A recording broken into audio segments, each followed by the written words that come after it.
안녕하세요. 과거는 과거일 뿐이라고 생각하며 긍정적으로 살아보려 노력하는 여자 사람이에요. 어디에도 털어놓은 적 없는 제 사연을 익명의 힘을 빌려 오픈해 보려고 해요. 결혼 전 건실하고 착실한 남편을 참 좋아하고 존경하는 마음이었어요. 그리고 그런 남편을 도와서 남편이 이 사회에 좋은 영향력을 끼칠 수 있도록 도와야겠다는 생각을 하게 만들었습니다. 고마워. 내가 꼭 꿈 이뤄서 너 호강시켜줄게. 맨날 그렇게 투잡 쓰리잡해. 힘들지 않아? 미안하다. 꼭 호강시켜줄게. 그래, 너한테 내가 고마워서 면목이 없어. 우리 재훈이 세무사 되면 진짜 다 너덕이다. 너 아니면 우리 재훈이가 공부할 수나 있었겠어? 그저 없는 집에 태어나서 머리만 좋아가지고. 내가 늘 미안했었는데 네가 있어서 정말 다행이야. 아니에요. 제가 재훈 씨 진가를 아니까 이렇게 투자하는 거죠. 저 하나도 안 힘드니까 너무 그러지 마세요, 어머님. 재훈이 짝으론 내가 딱 너로 점 찍어놨어. 그러니까 우리 재훈이 세무사 되길 진짜 바라보자꾸나. 너무 고마워. 감사합니다. 그래도 어머님이 항상 만날 때마다 좋은 말씀 해주시니까 힘이 나는걸요? 저희 함께 재훈 씨 잘 보자 해봐요. 고등학교 동창으로 만나 친구에서 연인이 되었고, 세무사를 준비하는 남편을 전적으로 지원했어요. 벌이가 얼마 되지 않아 저녁엔 호프집, 주말엔 대리기사까지 해가며 남편을 뒷바라지 했어요. 그리고 그렇게도 바라온 소망을 이룬 남편이었고, 남편은 꿈을 이루자마자 저에게 프로포즈를 하였답니다. 이제는 행복하게 결혼을 하여 아이를 낳고 알콩달콩 살아가는 걸 꿈꿨으나, 결혼하자마자 급격히 몸이 안 좋아졌고, 그 길로 건강검진과 여러 가지 검사를 진행했더니 급성 신부전이라는 병을 진단받고 말았어요. 갑작스럽게 제가 아파지자 남편은 저를 안쓰러워하면서 어쩔 줄 몰라 했지만 시댁에선 미운 털이었죠. 그도 그럴 것이 본인 아들이 세상에서 제일 잘난 줄 아는 시어머니였기에 아픈 며느리는 도저히 용서 불가라고 생각하셨답니다. 당장 이혼해라. 저런 애를 왜 네가 책임을 져? 결혼해도 요새 이혼이 얼마나 흔한데 난 내 아들이 병시 중드는 꼴 못 봐. 어떻게 그래요? 그리고 결혼하기 전에 나라가 얼마나 이 집에 잘하고 희생했는데 알잖아요. 저 나라 아니었으면 세무사 되지도 못했어요. 공부시켜준 것도 나라가 뒷바라지 해준 거고 결혼도 나라가 번 돈으로 거의 진행한 건데 그렇게 못하죠. 맨날 투잡에 쓰리잡에 본인 먹고 살기도 힘든데 제 뒷바라지 해준 거 봐요. 저도 이제 나라 뒤에서 꿋꿋이 도와줄 거예요. 그게 무슨 상관이야. 세무사 네가 공부해서 된 거지. 걔가 뭘 했다고. 그깟 돈 갚으면 그만이야. 공부시켜준 게 뭘 유세라고. 이제 애도 못 낳을 거 아니야. 결혼을 했으면 똑두꺼비 같은 아들을 낳아야 며느리 도리를 하는 거지. 너 잘 생각해. 제가 자리여도 너 정도면 처자들이 줄을 섰어. 저런 아픈 애 병수발하다 네 인생 다 바치는 꼴 난 못 본다. 엄마, 속상한 거 알겠는데 지금 가장 힘든 사람은 나라니까 더 이상 말하지 마세요. 저 한 번만 더 그러면 진짜 화낼 거예요. 누구 닮아 이렇게 모자라? 너 머리 잘 쓰라고. 저런 애를 왜 네가 병간호 한다는 거야? 넌 세무사라고. 자랑스러운 세무사. 그 세무사 누가 만들어줬는데요? 나라 아니었으면 세무사 되지도 못했고 공장 가서 생산직 뛰어야 할 형편이었잖아요. 처음엔 이해했는데 앞날이 구말리 같은 본인 아들이 환자 결혼 생활을 한다는 것이 얼마나 큰 걸림돌이 될 거라고 생각하는지 이해했습니다. 아이를 낳아보지 않았지만 제 아들이 그렇다고 하면 저 역시 마음이 좋지 않을 거란 걸 아니깐요. 하지만 남편은 절 놔주지 않았고 저 역시 이기적인 생각일 수도 있지만 남편을 놓기가 쉽지 않았답니다. 정말 사랑했거든요. 연애랑 결혼을 다 합쳐도 11년이었고 그런 제가 남편과 헤어짐을 상상한다는 건 꿈꿀 수도 없는 용기였습니다. 어머님 그러시는 거 충분히 이해해. 훌륭한 아들 언제까지 병시중 해야 할지 모르는 건데 어떻게 살라고 해.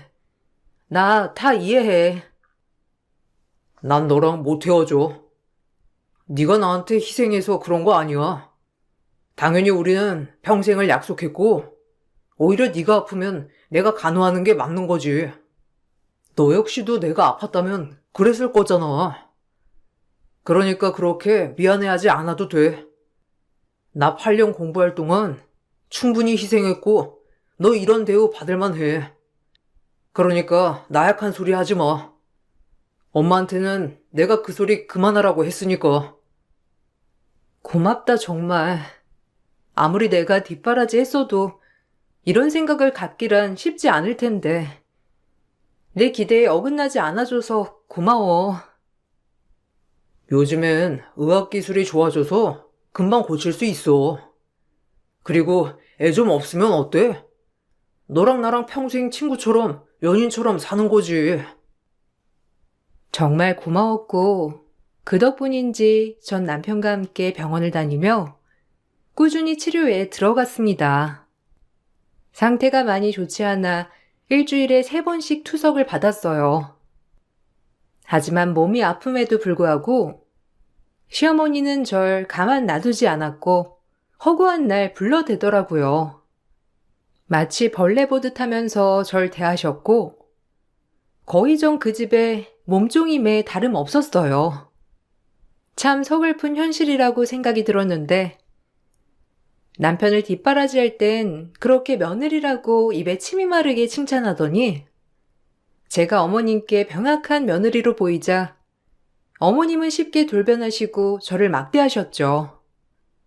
꿋꿋하게 이겨내다가도 이런 게 현실인가 싶으면서도 마음이 아픈 적이 한두 번이 아니었어요.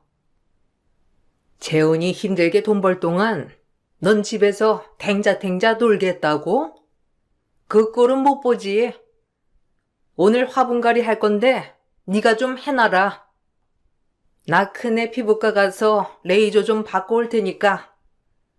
베란다에 있는 거 전부 다 해놔. 우리 재훈이 돈 펑펑 쓰는 꼴은 내가 못 보지. 어머님, 저 재훈 씨 돈 그렇게 펑펑 안 써요. 얼마나 힘들게 일하는지 아는데 제가 그 돈을 함부로 쓰겠어요? 그리고 저 무거운 거 들 힘이 없거든요. 죄송합니다. 어머님 화분갈이는 주말에 재훈 씨랑 같이 와서 하도록 할게요. 우리 세무사한테 이런 걸 하라고 한다고? 이런 거 하는 거는 네 깎게 올리지. 네가 뭐가 되는 양 착각하나 본데? 세무사 사무행세 하면서 돌아다니는 꼴도 못 보지 내가. 누구 좋으라고? 네 위치는 여기야, 알겠니? 그러니까 정신 차려. 그냥 네가 헤어져만 주면 좋으련만. 염치 없는 게 우리 아들 꽉 붙잡고 놔주지도 않지? 너 애는 낳을 수 있니? 그네처럼 직업이 좋기라나 떡두꺼비 같은 아들을 낳을 수 있기라나. 내가 며느리가 둘이지만 이렇게 차이나는 며느리는 또 처음이다. 충분히 어머님이 저 마음에 안 들어 하시는 거 아는데 아픈 거 그렇게 찌르시는 거 아니에요. 저도 사람인데 그만 좀 하세요. 그렇게 저보고 며느리 할 땐 언제고 이제 와서 이런 취급 정말 옳지 않은 행동인 거 모르세요?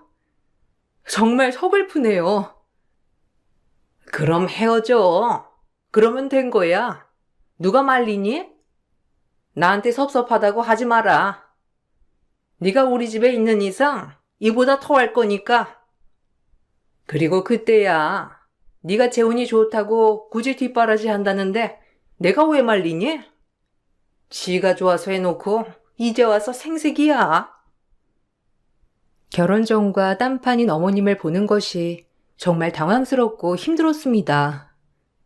그리고 병자가 된 저에게 미안한 마음 하나 없이 항상 불러대며 힘든 일을 많이 시키셨어요. 제가 가만히 집에 있으면 남편이 벌어다 주는 돈만 쓸 게 뻔하니 그 꼴은 보지 못한다고 하면서 말이에요. 8년을 남편 공부를 시켰던 장본인이지만 그때와 저를 대하는 태도는 정말 하늘과 땅 차이였습니다. 애초에 8년 뒷바라지 후 세무사가 된 남편에게 아프기 전인데 바로 저랑 헤어지라고 하셨던 분이었으니까요. 어머님, 진짜 너무하시네요. 생색내는 건 아니지만 재훈 씨 세무사 누구 덕에 된 건가요? 저 8년 동안 재훈 씨 뒷바라지 하면서 정말 하나도 아깝지 않다고 느꼈어요. 그런데도 뒷바라지 할 때랑 결혼할 때랑 그렇게 달라지시더니 아프다고 하자마자 이렇게 가정부보다 못한 취급을 하시는 게 너무 섭섭하고 속상해요.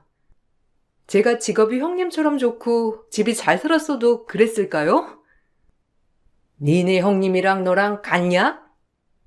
넌 곧 같아야 병원 간호조무사나 하던 애인데 우리 큰애는 의사 아니니? 어디 비교할 걸 해야지. 그리고 네 주제에 재훈이 만난 걸 축복으로 여겨. 네가 세무사 만날 수나 있어? 내가 아들을 잘 낳아놨으니 세무사가 된 거지. 간호사도 아니고 간호조무사가 뭐야? 창피해 죽겠네. 이건 무슨 차이가 나도 엄청 차이 나잖아. 그런 간호조무사 좋다고 하신 것도 어머님 아니신가요? 왜 이제 와서 이러시는지 어머님 그러시는 거 아닙니다. 늘 어머님께 그렇게 모진 소리를 들어가며 시집살이를 하였어요. 제 몸이 안 좋든 말든 신경 쓰지 않는 분이었고 그에 더불어 형님마저 어머님과 함께 저를 조롱하고 무시했습니다. 아마도 이혼하고 조용히 나가라는 뜻이었던 걸로 기억해요. 그런 모진 것들을 겪어내면서 남편과 헤어진다는 생각을 수도 없이 했지만 남편은 절 놔주지 않았고 오히려 저희 사랑은 더욱더 굳건해져 갔어요. 그리고 그런 모습을 보게 되는 자체가 남편을 더욱더 사랑하게 되는 계기가 되었습니다. 대단하다, 동서. 양심이 있지. 결혼하자마자 병 얻은 건데 나 같은 서방님 놔줄 것 같아. 누구 앞길을 망치려고 그래? 솔직히 세무사인 서방님이랑 동서가 급이 맞는다고 생각해? 막말로 동서는 병원에서 간호조무사 하던 주제인데 형님한테 한참 믿지는 저지만 그래도 이런 소리 들을 정도는 아니라고 생각해요. 저 병원에서 일하면서 아르바이트 해가며 재훈 씨 뒷바라지 했고 그 덕에 재훈 씨가 잘 된 거지. 어머님이랑 형님이 재훈 씨 뒷바라지 한 거 아니잖아요. 그러니까 주제넘게 이래라 저래라 하지 않으셨음 합니다. 이혼이든 같이 살든 저희가 결정할 문제지 형님이 왈가왈부할 문제 아니에요.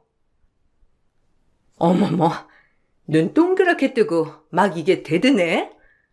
그래, 지금은 배는 게 없겠지.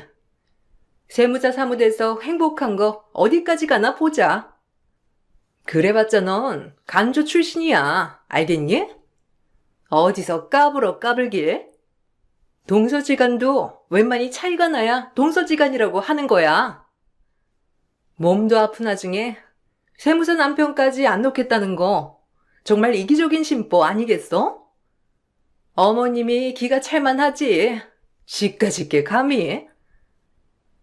제가 아픈 거와는 별개로 간호조무사 출신인 제가 세무사 아내에 걸맞지 않는다고 두 분이 늘 조롱하셨어요. 참 치욕스럽고 기분이 나쁜 적이 한두 번이 아니었지만 그저 남편의 가족이기 때문에 참았어요. 가장 사랑하는 사람도 남편이었기 때문에 저 하나로 남편에게 힘든 시련을 주고 싶지 않았거든요. 그렇게 참고 있는 저에게 한 번은 투석을 하던 중에 어머님 전화가 왔습니다.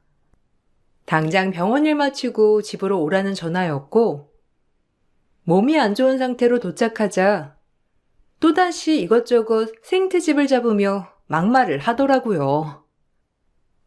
병원비가 한두 푼이 아닐 텐데 도대체 내가 너 때문에 잠이 안 온다. 우리 재훈이가 번 돈 아니야? 너 병원 안 가는 날로다가 아르바이트라도 해야 하는 거 아니니? 반찬값이라도 벌어. 어떻게 재훈이가 벌어다 주는 돈으로 생활을 하려고 해? 어머님, 저 환자예요. 제가 어떻게 뭐래도 어머님 마음에 드시진 않겠지만 이런 식으로 사람 힘들게 좀 하지 말아주세요. 아, 그럼 우리 애 픽업이라도 해. 사실 요즘에 다 맞벌이는 기본 아니야? 동서가 양심이 있다면 애 학원 라이딩만 해주면 되니까. 솔직히 서방님 혼자 벌어먹고 사는 거 미안하지도 않아? 병원비도 만만치 않을 거 아니야. 내가 기회 주는 거야. 너는 어쩜 그렇게 마음씨가 비단결 같니? 그래, 네가 도우니 픽업이나 이런 거 좀 맡아서 해줘라. 이건 쉬울 거잖아. 형님과 어머니는 아픈 저이지만 집에서 놀고 있는 제 꼴을 보지 못하였고 결국엔 형님 집으로 출근을 하게 되었답니다. 남편은 이 사실을 알고 분노에 치를 떨었지만 혹여나 여자 하나 잘못 들어와 사단낸다는 소리 들을까봐 기어이 말렸어요. 그리고 저 역시 한두 푼도 아닌 큰 병원비를 남편이 오롯이 책임지는 것에 미안한 마음이 드는 것도 사실이었거든요. 당신이 어떻게 일을 한다는 거야? 아, 진짜 엄마. 내가 얘기할게. 몸이 성해야 일도 하는 거지. 가뜩이나 피로도도 다른 사람보다 훨씬 많이 느끼는 사람인데. 형수도 진짜 너무한다. 당신 그렇게 부려먹고 싶대? 아, 진짜 열받네. 아서 내가 하겠다고 했어. 사실 앉아만 있으면 되는 일인데 뭐. 그리고 그냥 애 학원 라이딩만 하면 된대.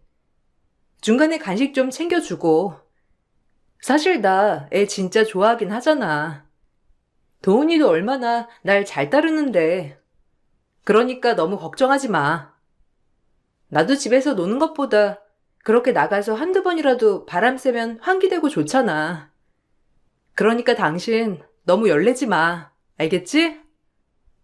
중간에 힘들면 당장 그만둬. 나 당신 병원비 못 낼 정도로 그렇게 힘들지 않아. 그저 당신은 건강에만 힘쓰면 된다고. 그렇게 일주일에 두어 번씩 형님네 집안일을 봐줬는데 뭐 딱히 바쁜 스케줄이 아닌지라 힘이 엄청 들진 않았습니다. 아이를 워낙 좋아하기도 하고 그래도 나름 사회생활을 다시 시작하니 저 역시 활기를 찾은 것 같더라고요. 이래서 밖에 나가 일을 해야 하는구나 싶었던 게 오히려 전화위복이 되는 계기가 된 것 같아 좋은 마음이 들었고 환기가 되는 일이었어요. 형님, 그래도 이런 기회를 주셔서 감사해요. 막상 2, 3일에 이렇게 나와서 일해보니 좀 사람 사는 것 같고 좋네요. 일할 땐 아픈 것도 잊어버리고 남들처럼 똑같이 할 수 있다는 것에 감사하게 되는 계기가 된 것 같아요. 정말 감사합니다. 설렁설렁 일하니 할만한가 보지? 아프다고 봐줄 생각 없으니까 우리 도훈이 잘 챙겨. 내가 일부러 동수한테 맡긴 거야. 남한테 돈 주는 것보다 동수한테 그나마 돈이라도 주면 서방님 덜 힘들게 할 거 아니야. 동서는 철면피니까 말이야. 네, 어련하시겠어요. 제 병원비에 저희 집 경제 사정까지 생각해 주시는 형님한테 고마워서 몸둘 바를 모르겠네요. 이런 게 취약계층에 내려주는 상류층의 배려라고 할 수 있지. 잘 배워도 동서는 상류층 갈 일은 없겠지만. 늘 차갑게 말하는 형님이었지만 사람이 원래 그런 사람이니 그러려니 하려고 노력했습니다. 나름 밖에 나가 일을 해서 보람도 있고 했지만 금방 피로해서 그런지 몸이 조금 더 안 좋아지는 걸 느끼게 되었어요. 이걸 어떻게 해야 하나 싶었지만 손쉽게 그만둔다고 하면 형님과 어머님이 쌍으로 뭐라고 하실 게 분명해 힘들어도 조금 참고 조카를 위해 열심히 뛰었습니다. 그런데 정상적인 몸이 아니니 사실 탈이 나긴 쉬웠는데 그만 탈수록 병원 신세를 지게 되었고 그날 조카의 라이드를 하지 못하게 돼버렸어요. 이 사실을 난 시어머니와 형님은 조카의 학원 한 군데가 펑크가 난 것을 보고 길길이 날뛰며 노했습니다. 네가 아주 우리 손자까지 망치려 드는구나. 우리 손자가 그 학원 다니려고 얼마나 노력했는 줄 알아? 거기가 가고 싶다고 갈 수 있는 학원인 줄 아니? 뭐 하나 제대로 하는 게 없어가지고 널 어쩜 좋니 진짜? 아니 왜 쓰러지길? 일부러 그런 거 아니야? 하기 싫어서 꼼수 쓴 거 아니냐고. 아 진짜 그 시간 어떻게 보상할 건데? 우리 도훈이 황금 같은 시간에 학원 못 가고 집에 있었던 거 보상할 수 있어? 그게 한 시간에 얼마짜리 학원인데? 아우 진짜 어쩌지 동서를? 정말 너무하시네요. 그래요. 그건 죄송하게 됐다만 사람 몸이 이렇게 안 좋은데 먼저 괜찮냐고 물어보는 게 순리 아닌가요? 제가 남도 아니고 그래도 어머님 며느리의 형님 동서인데 제가 뭐가 그렇게 마음에 안 드시는 건데요. 아주 웃긴다. 얘 좀 봐. 뻔뻔하게 지가 더 화내는 것 좀 보소. 우리가 이 몸 아픈 거 뭐 알아주기라도 해야 한다는 거야? 아, 됐고요. 그래요. 저 병자에 몸도 약한 사람이에요. 더 이상 도훈이 픽업 라이딩 못하겠으니 그리하시고 돌아가 주세요. 그나마 재훈 씨 가족들이라 제가 이해해보려고 노력했는데 진짜 이건 아닌 것 같아요. 제가 왜 이런 취급을 받아야 하는 거죠? 지금 우리 도훈이 라이딩 못한다고 했어? 어머님, 동서 좀 보세요. 막무가내로 배째라는 거 어떡하죠? 네가 도훈이 라이딩 안 하면 누가 해? 너 당장 태어나고 우리 손자 케어해야 할 거야. 안 그러면 요절날 줄 알아. 더 이상 시댁과 상종하고 싶지 않았고 원래도 바라는 건 전혀 없었지만 이렇게 사람을 업신여겨도 되나 싶은 것이 아예 엮이고 싶지 않아 일을 그만둔다고 하였습니다.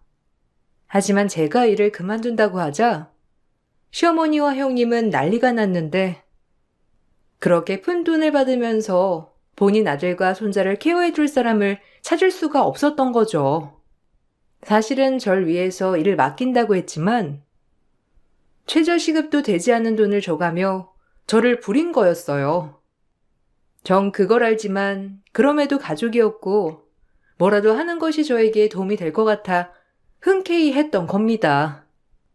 하지만 형님과 어머님을 보고 있자니 도저히 그 일을 할 수 없다고 판단이 섰어요. 네가 이 정도도 안 하고 우리 집 며느리가 되길 바라냐? 아무리 네가 재훈이 세무사 되는 뒷바라지를 다 했다 한들 우리 재훈이가 잘나서 세무사 된 걸 가지고 그렇게 유세 떨고 싶어? 아픈 환자 며느리 맞아서 속상해 죽겠는데 이 정도도 못하겠다고 하니 너 더 이상 가족 취급 못하겠다. 감히 네 형님 애를 못 봐줘? 아무것도 안 하고 놀기만 하는 것이? 그러게요. 지가 하는 게 뭐가 있다고? 이 정도도 못하겠다고 하는지. 내가 의사라서 알아. 그 정도 환자들 나가서 일하는 사람들도 있어. 알아? 어디서 환자라고 먹고 놀 생각만 해? 지가 신랑 잘 만났으면 잘 만난 거지. 지도 그 레벨인 줄 아나? 됐고, 내일부터 당장 우리 도훈이 라이딩 다시 해. 니 가게 그런 거라도 안 하면 이 집에 왜 붙어 있는 건데? 당장 퇴원 수속해. 그래요. 절 이용해 먹으려고만 하는 어머님과 형님한테 지치네요. 어머님이 제 꼴 보기 그렇게 싫어하시니 어머님이 원하는 것 다 해드릴게요. 더 이상 어머님과 형님 볼 일 없을 테니 그리하시고 이제 돌아가 주세요. 말도 섞기 싫네요. 신장투석 다니는 내게 의사 형님네 애들을 봐달라는 심호였지만 힘들어서 못한다고 하니 가족 취급을 안 한다고 엄포를 놓네요. 예 하고 가차없이 연 끊었더니 온 집안에 천지가 뒤집힐 일이 벌어졌습니다. 그야말로 제가 겪었지만 놀라운 일이었어요. 병실 문 밖에서 저와 어머님, 형님 이렇게 셋이 하는 얘기를 다 들은 남편은 말릴 수 없을 정도로 분노에 차올라 있었습니다. 엄마랑 형수가 제 아내를 인정하지 않고 존중하지 않듯이 저 역시 형수님과 엄마를 존중할 이유가 없겠네요. 뭐? 너 지금 우리 앞에서 얘 역성 드는 거냐? 내가 널 어떻게 키웠는데 지금 애미 앞에서 비도 안 섞인 남을 편들어? 그러게요. 서방님, 뭐 잘못 드셨어요? 막말로 서방님이랑 급이 안 맞는 여자인데 뭐가 그렇게 아쉽다고 그러세요? 어려서부터 형이랑 나랑 차별하고 나 세무사 공부할 때도 엄마 1원 한 장 보태준 적 없죠? 그래놓고 세무사 되니까 이제 와서 우리 아들이라면서 동네방네 떠들고 몸 아파가며 내 뒷바라지한 내 와이프 홀대하고 하대한 거 절대 용서 안 해요. 그리고 형수도 절대 용서 불가네요. 내 와이프가 뭐가 모자라서 돈이 라이딩을 해야 하는지. 솔직히 그 돈 받고 일할 사람 안 구해주니 우리 와이프한테 이러는 거 내가 모를 줄 알아요? 의사 타이틀이 아깝고 안타깝네요. 이런 게 지식인인 건지 참. 남편은 이 한마디를 하고 곧장 어딘가에 전화를 하기 시작했어요. 사실 형님 병원에 예전부터 일하던 상담실장이 형님과 반복되는 트러블로 인해 그동안 현금을 환자한테 받고 현금 영수증 처리를 안 한 것과 세금 신고를 안 한 장부를 신고하고 퇴사를 한 것이고 그쪽 관할세무서에 신고가 접수된 것이었어요. 남편은 개인 세무사였기 때문에 지인을 통해 이 소식을 접했고 본인 가족이기에 어떻게 할까 망설였지만 이 사태를 보고 오히려 더 많은 정보를 제공해 주었습니다. 덕분에 관할 세무서에서는 수월하게 형님네 병원에 세금 탈세를 목적으로 병원을 샅샅이 조사할 수 있었어요. 이 모든 상황을 알고 형님은 어이없어 하였고요. 가족이면 감싸주진 못할 망정 오히려 더하라고 내부 정보를 퍼줘요? 이렇게 가족 뒤통수 치려고 공부해서 세무사 됐어요? 본인 지인들을 이용해서 날 더 엿먹이다니? 당신이 그러고도 내 가족이라고 할 수 있어? 여자에 미쳐서 아주 눈이 돌았지? 웃기지 마요. 얼마나 직원들을 하대했으면 같이 일하는 직원이 신고를 합니까? 본인도 업계에 소문날 거 뻔히 알면서 끝장을 본 것 같은데 형수님 방에 있던 그동안 현금 영수증 처리도 안 하고 현금으로 받은 장부들 다 제 손에 있어요. 아주 손쉽게 꺼내지던데요. 이걸 집안에 보관할 줄이야. 엄마네 잠깐 밥 먹으러 들렸다가 형수 방에서 책 좀 빌려가려고 보다가 봤네요. 그걸 보고 얼마나 어이없던지. 참 인생이 불법 천지네요. 그래놓고 뭐가 그렇게 잘났다고 떵떵거리는지. 우리 큰애가 얼마를 벌어오는데 너 지금 너네 형수 망칠 셈이야? 세무사 돼가지고 주변 아는 지인들 통해 형수 망치는 게 네가 원하던 일이니? 네 할 일이나 똑바로 하지. 어쩜 애가 그렇게 털 떨어져? 모질이 만나더니 너도 모질이가 된 거냐? 모질이는 제가 아니라 엄마랑 형수죠. 인생 그렇게 살지 마요. 제 가족인 게 정말 부끄럽고 지옥스러우니까. 시어머니와 형님이 길길이 날뛰임에도 불구하고 남편은 끄떡 없었습니다. 그리고 병원에서 형님과 시어머니를 내쫓았고 오히려 제 몸 상태를 더 걱정해 주었어요. 이렇게 아픈데도 얼굴 한번 찡그리지 않고 옆에서 힘이 돼준 남편이 얼마나 고마웠는지 눈물이 다 나더라고요. 그리고 형님은 바빠지기 시작했는데 온갖 병원 직원들을 동원하여 현금으로 받은 환자들의 명부 차트를 숨기기에 급급했지만 이미 먼저 움직인 세무서 직원들에게 속수무책 당할 수밖에 없었어요.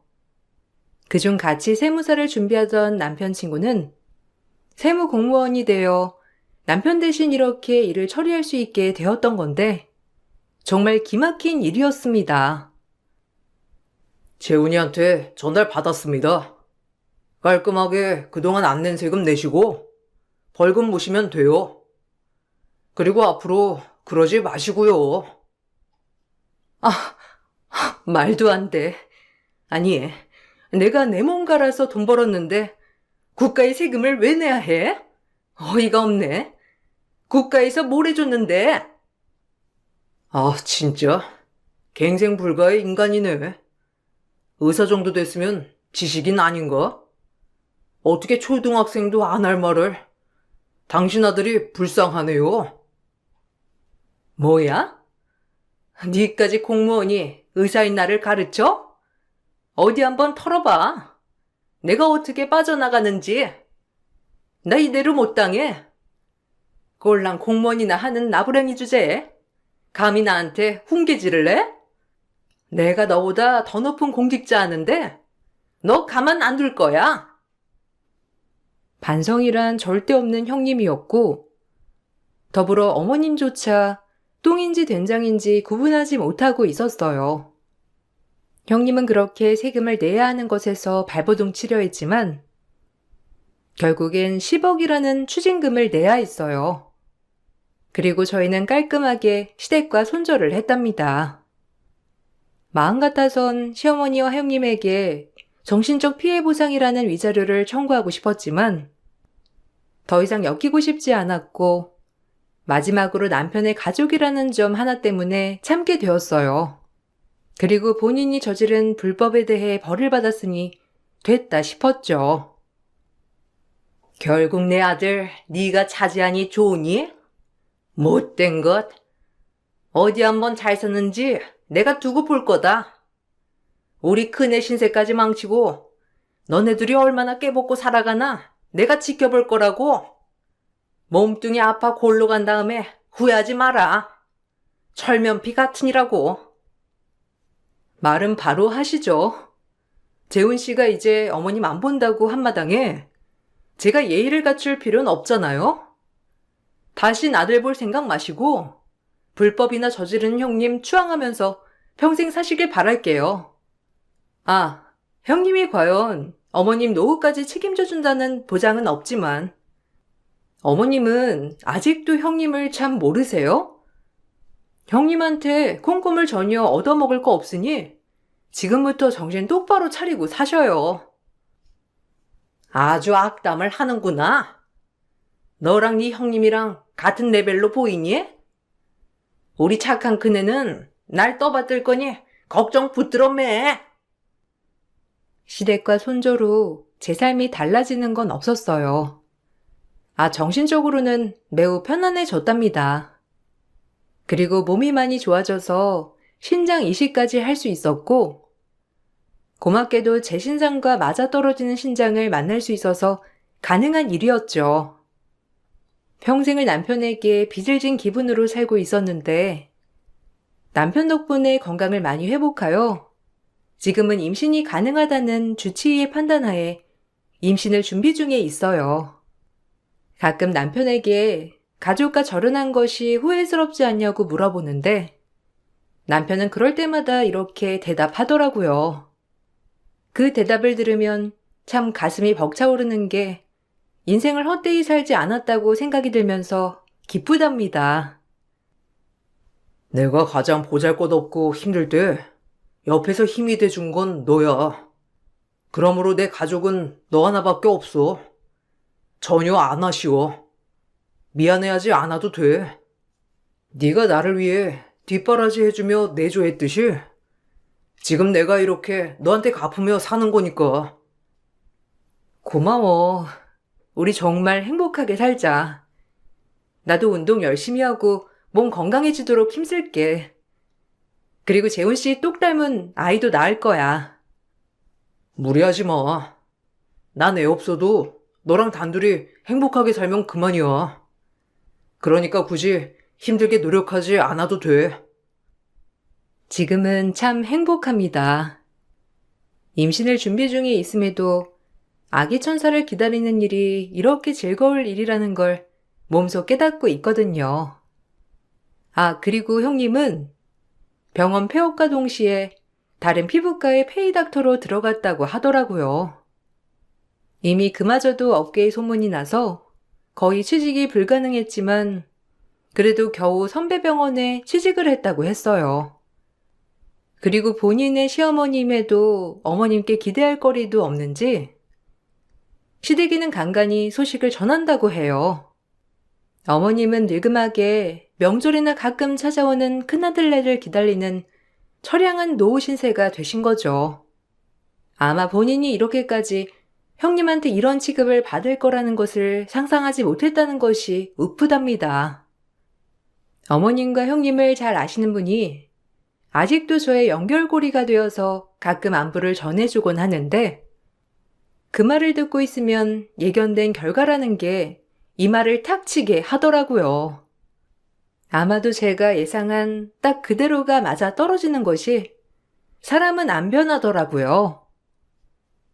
너 언제 올 거니? 우리 도훈이 너무 보고 싶은데 맨날 바쁘다는 핑계로 애도 안 보여주고 너무한다 얘.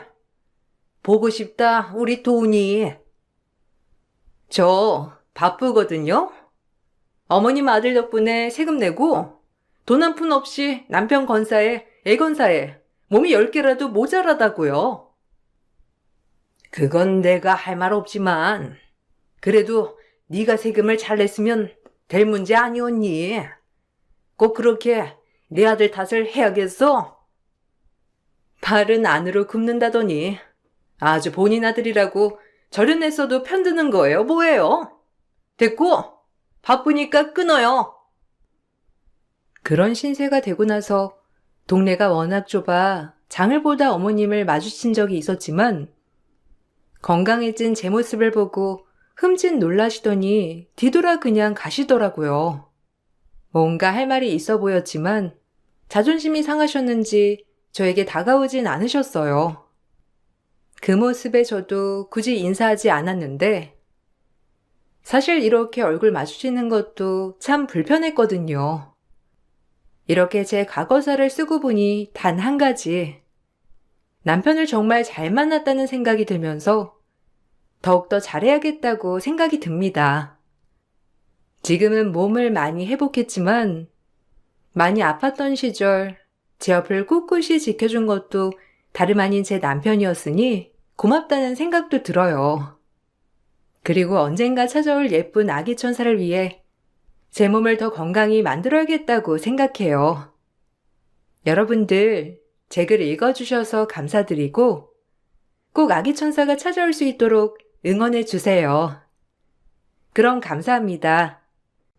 안녕하세요. 저는 여주에 살고 있는 30대 중반 여자입니다.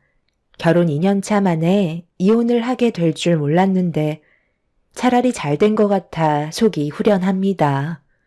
남편과 결혼한 지 1년 만에 갑자기 잘 다니던 회사를 그만두겠다는 황당한 말을 꺼냈어요. 이유를 물어보니 바로 위 상사가 자기를 너무 힘들게 해서 그동안 스트레스를 받았다며 도저히 못 참겠다고 바로 퇴사했다는 한마디에 결혼을 한 지 얼마 되지 않았던 저는 남편에게 너무 큰 실망을 하고 말았네요. 당신 나랑 결혼 전에도 다른 회사에서 상사와의 문제 때문에 일을 그만두지 않았어? 그런데 이번에도 그만두는 거야? 나랑 한마디 상의도 없이? 내가 회사에서 나오겠다는 건데 당신이랑 상의를 해야 되는 거야? 그동안 지속적으로 상사 때문에 스트레스 받고 있었다는 말을 했었잖아. 그럼 어느 정도는 준비하고 있었어야지. 나는 최대한 당신한테 어필했다고 생각했는데 다른 일자리 최대한 빨리 알아볼 테니까 걱정하지 마. 그런데 꼭 그런 표정을 보여야 돼? 당신 나한테 뭐라고 그랬어? 이번에 구한 일자리는 평생 다녀도 될 만큼 좋은 곳이라며. 회사 사람들도 다 잘 챙겨준다고 하더니만 이제 와서 한마디 말도 없이 이런 식으로 퇴사하면 당장 지출해야 되는 금전적인 부분들에 차질이 생기잖아. 내가 버는 돈만으론 부족하다는 거 몰라? 우리가 여유 있는 것도 아니고 이제 막 시작해서 대출도 상당히 많은 상태라 혼자선 감당이 안 된단 말이야. 젊은 나이도 아니고 30대가 넘어간 당신이 구할 수 있는 일자리가 얼마나 많다고. 요즘 시기에 취직도 쉽지 않은데 너무 무책임한 행동을 한 것 같아. 상사랑 감정적으로 문제가 있으면 잘 풀면 되는 거잖아. 워낙 고지식한 사람이라 대화도 잘 안 통해. 당신은 내가 힘들어서 그만뒀다는데 그게 그렇게 마음에 안 들어? 이번 달 안에 새로운 일자리 구하면 되잖아. 남편은 자기의 마음을 알아주지 못한다면서 집에 들어왔다가 다시 밖으로 나가 버렸어요. 계획했던 일들이 퇴사를 함과 동시에 모든 게 무너져 버린 상태였죠. 한참의 시간이 지나고 들어온 남편은 술이 머리끝까지 취해선 자기 몸 하나 가누지 못해 방으로 들어가 쓰러져 잠이 들어 버렸고 아무런 걱정 없이 행동하는 남편의 모습이 너무 실망스러워 한숨만 나오게 되었네요. 결혼 초기부터 이런 일이 생기니 앞으로의 결혼 생활이 두려워지기 시작했어요. 그래도 집안의 가장인데 최대한 빠른 시일 내에 안정적인 일자리를 알아볼 거라 믿고 아무 말 없이 기다려 왔었는데 집에서의 백수 생활은 생각보다 오래 걸리고 있었습니다. 저는 하루하루가 말라가는데 남편은 도통 일자리를 구할 생각을 하지 않고 있었어요. 결국 남편과의 갈등이 점점 깊어졌고 화가 올라와 버린 저는 남편에게 불만을 털어놓았습니다. 당신 나랑 결혼한 이유가 뭐야? 집에서 게임만 하려고 나랑 결혼한 거야? 내가 벌어다 주는 돈으로만 먹고 살려고 나 속인 거냐고. 이건 충분한 이혼 사유 해당되는 거 알지? 나한테 어떤 상황인지 말도 안 해주고 밖에서 힘들게 일하고 퇴근하면 당신은 맨날 게임이나 하고 있는데 내 속이 지금 얼마나 타들어가는지 알아? 계속 이런 식이면 우리 같이 살아갈 수가 없어. 당신이 생각하는 결혼 생활이 이런 건 아니잖아? 앞으로 어떻게 할 건지 확실하게 말을 해봐. 내가 하루 종일 놀았을 것 같아? 나도 이리저리 일자리 알아보고 있다가 잠깐 머리 좀 식히려고 게임 좀 했던 것뿐인데 당신이 앞뒤 상황을 모르니까 내가 하루 종일 노는 것처럼 보이는 거야. 몇 군데 면접 자리 알아놨으니까 좋은 결과 있으면 알려줄게. 사람이 너무 조급하면 하던 일도 제대로 못하게 된다고. 침착하게 좀 기다려봐. 나도 적은 나이 아니라는 거 잘 알기 때문에 최대한 신중하게 결정하려는 거니까 숨 막히게 계속 뒤에서 긁어대면 금방 지친다고. 그럼 면접 자리 잡혀 있는 거 나한테 확인을 좀 시켜줘봐. 당신이 나한테 믿음을 주지 않으니까 내가 불안해서 그래. 어디 면접 보는 건데? 남편은 제 말이 끝나자마자 보여주었는데 3군데의 면접 일정을 잡아놓은 상태였어요. 그걸 본 저는 안심이 되었고 남편도 어느 정도는 생각이 있는 줄 알았습니다. 그런데 다음날 퇴근을 하고 들어왔는데 남편은 전날과 똑같은 모습을 하고 있었습니다. 그날 전화 한 통 없어서 걱정을 하고 있었는데 아무것도 하지 않고 그냥 TV만 보고 있길래 면접은 어떻게 됐냐고 물어보니 아무 말도 하지 않더라고요. 면접 보러 가는 날 아니냐고 다시 되묻자 남편은 3군데 다 마음에 들지 않았다면서 한껏 기대에 부풀었던 저를 힘 빠지게 만들었네요. 그날 잘 먹지 않았던 술까지 먹게 되었고 남편은 제 눈치를 살피기 시작했어요. 최대한 빠른 시일 내에 다시 알아보겠다며 신중할 필요가 있어서 그런 거라는 말을 했지만 남편에 대한 믿음은 날이 가면 갈수록 바닥으로 떨어지고 있었습니다. 그렇게 또 다시 하루 이틀이 지나고 어느새 한 달이 훌쩍 넘어가 버렸네요. 그런데 시댁에 모임이 있어 주말에 잠깐 다녀와야 했는데 남편이 갑자기 제 손을 잡았어요. 뭐 하는 거야? 나 지금 당신 손 잡을 기분 아니니까 이거 놓고 얘기해. 뭘 바라는지 모르겠지만 이런다고 내 마음 전혀 풀리지 않아. 갑자기 왜 그러는 건데? 일단 들어가기 전에 당신이랑 먼저 해결해야 될 문제가 있어. 나 지금 퇴사한 지 꽤 됐잖아. 그런데 아직까지 이 사실을 우리 부모님께선 알지 못하셔. 내가 퇴사했다는 말이 부모님 귀에 들어가면 오래간만에 얼굴 보는데 기분이 안 좋으실 거 아니야. 그러니까 당신이 입단속만 잘해줬으면 좋겠는데. 그렇게 해줄 수 있지? 내 기분이 안 좋은 건 생각도 안 하고 아버님, 어머님 걱정하시는 건 마음에 걸리나 봐. 그럼 약속 하나만 해줘. 당신 퇴사한 거 말하지 않을 테니까 최대한 빨리 일자리 알아보고 안정적인 삶을 다시 되찾았으면 좋겠어. 그렇게만 해준다면 당신이 원하는 대로 퇴사했다는 거 말하지 않겠다고 약속할게. 남편은 저에게 최대한 빠른 시일 내에 취업을 하겠다는 약속을 했고 그렇게 확답을 받은 뒤에 시댁 현관문을 열며 들어갔네요. 이미 상당히 많은 식구들이 한자리에 모여서 즐겁게 대화를 주고받고 있었어요.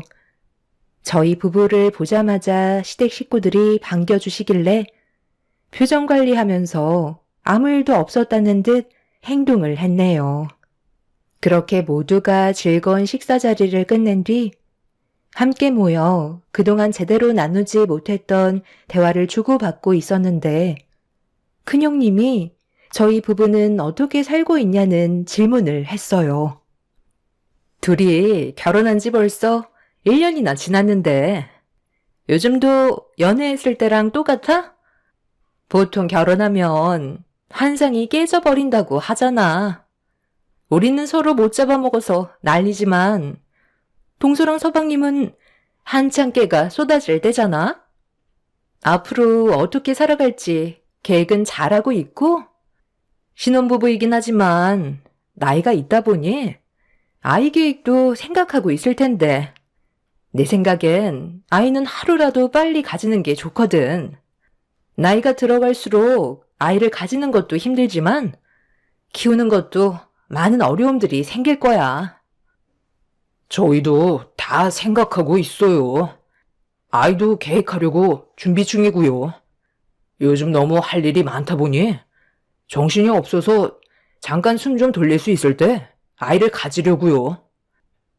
그래, 너희들이 알아서 하겠지만 나도 하루빨리 손주를 보고 싶은 마음은 어쩔 수 없는 것 같다. 웬만하면 서둘러 주는 게 좋지 않겠어? 새아가는 왜 말이 없니? 아, 네, 저희도 고민 중이에요. 안정적인 생활이 유지가 돼야 아이를 키울 때 불안하지가 않죠. 지금 상황에선 힘들 것 같고 좀 더 시간이 지난 뒤에 생각해 보려고요. 아니, 생각할 게 뭐 있니? 너희들이 일을 하고 있는데 부족할 게 뭐가 있어? 대출이야. 살면서 차차 갚아나가면 되는 거잖아. 하루 이틀 미루다 보면 금방 마흔이다. 동서가 여자로서 걱정되는 것들이 뭔지 충분히 이해는 하는데 어머님 말 들어서 나쁠 거 없어. 말 나온 김에 이번에 우리 회사에서 남자 직원 한 명 채용하려고 하는데 서웅님 혹시 생각 있으세요? 지금 다니는 회사보다 월급도 좋고 가족이니까 승희 아빠가 더 신경 써서 챙겨줄 텐데 이번 기회에 한번 진지하게 고민해 보는 것도 좋을 것 같은데요? 가족들끼리 일을 하면 서로 조심스러운 부분들이 생기다 보니 저는 일반 직원을 뽑는 게 좋을 것 같다고 했는데 승희 아빠가 서방님이 들어오면 좋을 것 같다고 하도 부탁을 해서 진지하게 고민한 끝에 서방님이 좋다면 받아주기로 했거든요. 지금 받는 월급이 얼마나 된다고 했었죠? 저번에 듣기론 300 초반인 걸로 알고 있었는데 저희와 함께 일하면 400 초반으로 맞춰 드릴게요. 대출도 많이 받았다고 하니까 여러 가지로 많이 부족하잖아요. 동서가 임신도 하게 되면 휴직도 해야 될 텐데 그렇게 된다면 부담도 많이 느끼게 될 테니 이번 기회에 저희 회사로 들어오세요. 아, 정말요? 그렇게까지 신경 써주신다면 저희야 정말 좋죠. 솔직히 빚도 적지 않은 상황에서 허덕이고 있는데 아이까지 생기면 더 힘들어지니까 빚을 어느 정도 갚고 난 이후에나 여유가 생기면 아이를 가질 생각이었거든요. 저희가 지금 상황에서 가릴 처지는 아니잖아요. 최대한 빨리 정리하고 들어가면 되겠어요. 안, 지금 큰형 밑으로 들어가서 일을 하란 말이야? 그게 얼마나 불편한 일인 줄 알아? 원래 남보다 가족이 더 불편하고 힘든 거야. 지금 당장 결정은 힘들 것 같은데? 형수님이 저희 걱정해 주시는 건 고마운데요. 그동안 사람 싸보셔서 알잖아요. 서로 불편한 일 만드는 계기가 될 수도 있는 거라고요. 저는 좀 더 생각을 해볼게요. 남편의 말을 듣는 순간 화가 머리끝까지 올라가서 남편과 잠깐 대화 좀 하겠다며 뒷마당으로 끌고 갔어요. 제가 왜 화를 내고 있는지 전혀 알지 못하더라고요. 그래서 퇴사한 마당에 가릴 게 뭐가 있냐며 좋은 기회니까 형님 회사에 들어가 일하는 게 좋겠다고 했는데 남편은 제 말을 듣고 싶지 않았는지 고개를 돌려 버렸습니다. 당신 지금 제정신이야? 우리가 어떤 상황인지 뻔히 알면서 지금 그런 말이 나와? 고민할 게 뭐가 있어? 내일부터 당장 형님 회사로 들어가도록 해. 싫다니까. 그렇게 되면 얼마나 눈치가 보이는 줄 알아? 아무리 지금 상황에 돈이 궁하다 해도 이건 진짜 아니야. 나 스트레스 받는 거 보고 싶어? 집안의 가장이라는 사람이 왜 이렇게 대책 없이 행동하려는 건데? 다른 회사에 입사해도 남 눈치 보는 건 똑같아. 달라지는 건 없다고. 그래도 가족 밑에서 일을 하는 게 훨씬 더 좋은 점이 많은 거라고. 당신이 열심히만 하면 더 많은 것들을 챙겨주신다는데 그깟 자존심이 그렇게 중요해? 나랑 미래에 태어날 아이 생각은 해야 할 거 아냐. 당신 원래 이런 사람이었어? 이런 식으로 가정을 꾸리며 살고 싶은 거냐고. 나는 안정적인 삶을 살고 싶은 것 뿐이라고. 아, 그래, 알았어. 흥분하지 말고 좀 침착해. 이러다 우리 가족들 다 듣겠다. 내가 며칠만 생각해보고 다시 얘기해 주도록 할게. 그러니까 이제 그만해. 저는 남편을 도저히 이해할 수가 없었어요. 일을 그만둔 지 한 달이 넘어가고 2달째인데 변화되는 건 하나 없이 집에서 게임만 하면서 숟가락으로 밥을 퍼서 먹여주겠다는 걸 거절한 남편이 너무 실망스러웠습니다. 남편은 시댁 식구들이 자기가 퇴사한 걸 듣게 될까봐 눈치를 보며 저를 진정시켰고 며칠 이내로 답을 주겠다면서 급하게 시댁으로 들어가 버렸네요. 화가 머리끝까지 올라온 상태라 흥분을 가라앉히지 못한 저는 한참 동안 밖에 있다가 다시 시댁으로 들어가게 되었고 남편은 저와 대화한 게 아무렇지도 않은 듯 시댁 식구들과 웃고 떠들고 있었어요. 그렇게 시댁에서 힘들게 표정 관리만 하다가 집으로 돌아왔고 남편과는 냉전 사이가 되어 버렸네요. 며칠 이내로 결정을 내서 답을 주겠다는 말에 믿고 기다렸는데 저에게 아무런 말도 하지 않길래 다시 제가 물어보고 말았어요. 며칠 전에 나한테 답을 준다고 하지 않았어? 왜 아직까지 아무 말도 하지 않는 건데? 벌써 3일이나 지났다고. 당신 일하기로 결정 아직 못한 거야? 아, 그거? 얘기 벌써 끝났는데? 그냥 안 하기로 했어. 내가 원하는 일을 하는 게 훨씬 더 적합할 것 같거든. 그래야 오래 일을 하지. 형 밑에서 일을 하다가 체질에 안 맞아서 금방 그만두면 그게 더 손해잖아? 그러니까 나 믿고 조금만 기다려줘. 최대한 서둘러서 좋은 일자리 구해보도록 할게. 실망하지 않았지? 며칠간 고민하고 결정했다는 남편의 말 한마디는 저를 좌절시키고 말았어요. 그리고 그때 드는 생각이 이 사람과의 미래는 힘들 것 같다는 판단을 하게 되었고 어느 정도 마음의 정리가 되어가기 시작했어요. 함께 힘을 모아 앞으로의 인생을 열심히 살아가겠다는 의지를 보여주지 않는 사람과는 행복을 찾을 수 없을 것 같아 남편에게 마지막이라는 말과 함께 우리의 관계가 위태롭다고 하자 남편은 걱정하지 말라면서 제가 가지고 있는 걱정거리들을 전부 없애준다고 큰 소리를 쳤습니다. 그동안 함께했던 모든 날들을 정리할 마음으로 남편에게 주었던 기회이기 때문에 실망을 안겨주지 않길 간절히 바라고 있었습니다.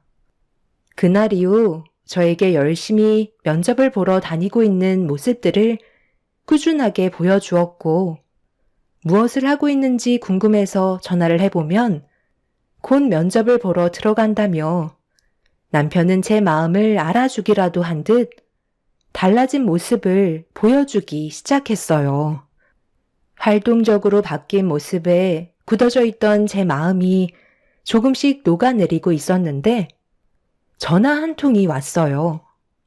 남편이 취업을 하게 됐다는 좋은 소식을 전해주었고 그동안 저 혼자 말 못할 무게를 감당해야 했던 날들이 너무 힘들었는지 눈물을 흘리고 말았습니다.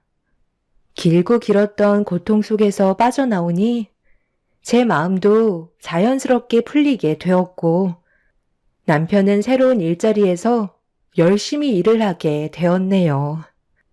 비록 형님이 추천해 주신 일자리보다는 보수가 적었지만 그래도 남편이 일을 한다는 것만으로도 저에게는 너무나 큰 힘이 되어 주었어요.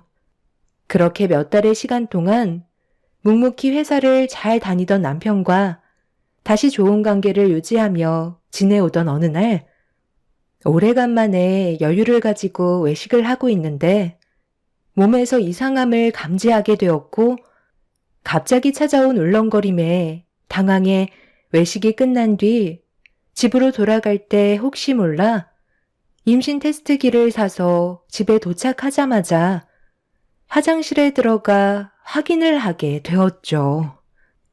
이상했던 느낌은 예상대로 테스트기에 두 줄이 선명하게 찍힌 걸 볼 수 있었습니다. 화장실에서 나오자마자 남편에게 임신했다고 말을 하는 순간 기뻐 날뛴 남편은 앞으로 집안의 가장으로서 뱃속에 있는 아이의 아빠로서 가정을 지키기 위해 노력을 하겠다며 저를 안아 들었습니다. 달라진 남편의 모습이 저를 안심시켜 줬기 때문에 더욱더 책임감이 뒤따라 앞으로는 걱정이 없을 줄 알았어요. 계획하지 못했던 뱃속의 아이까지 찾아와 버렸으니 남편이 짊어져야 할 무게는 조금 더 무거워지게 되었죠. 그리고 임신 소식을 듣게 된 양가 집안에서는 저희 부부에게 축하한다며 많은 축복을 주셨고 시모는 임신한 제 손을 잡으며 간절하게 부탁 하나를 하셨어요. 아직 성별도 모르는데 아들 손자를 원하고 계셨습니다. 그건 제가 어떻게 할 수 있는 게 아니라고 설명을 드렸네요. 아들 손자 하나만 낳아주면 네가 해달라는 거 다 해줄 테니까 최대한 할 수 있는 방법은 다 동원해봐라. 처음엔 손녀가 참 이뻤는데 셰미가 손녀는 이제 지긋지긋하다. 나는 아들만 셋을 낳았는데 어떻게 된 게 며느리들은 하나같이 딸만 줄줄이 낳을 수가 있는 거야? 네가 내 마지막 희망이니까 아들 손자 한 번만 안겨줬으면 좋겠다. 그건 제가 노력해서 될 문제가 아니지만 최대한 노력은 해볼게요. 하지만 제가 만약 딸을 낳게 된다 해도 이뻐해 주실 거죠? 차별은 하지 말아주세요. 시모는 제가 질문한 말에 대해서는 아무 말도 없이 입을 닫으셨어요. 눈빛에선 절대적으로 아들을 낳아야 한다는 말을 하고 계셨습니다. 딸은 받아주지 않겠다는 시모의 마음이 저에게 전달이 되었죠. 임신을 했는데 여러 가지 복합적인 감정이 또 다른 걱정거리를 만들게 될 거라곤 예상하지 못했지만 50%의 확률이기 때문에 가족의 평화를 위해선 아들이었으면 좋겠다는 마음이 조금 더 크게 작용했던 것 같네요.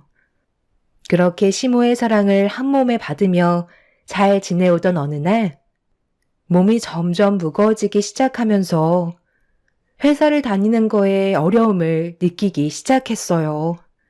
하루 종일 앉아서 일을 해야 되는 상황이라 불편한 점들이 많아지고 있었죠.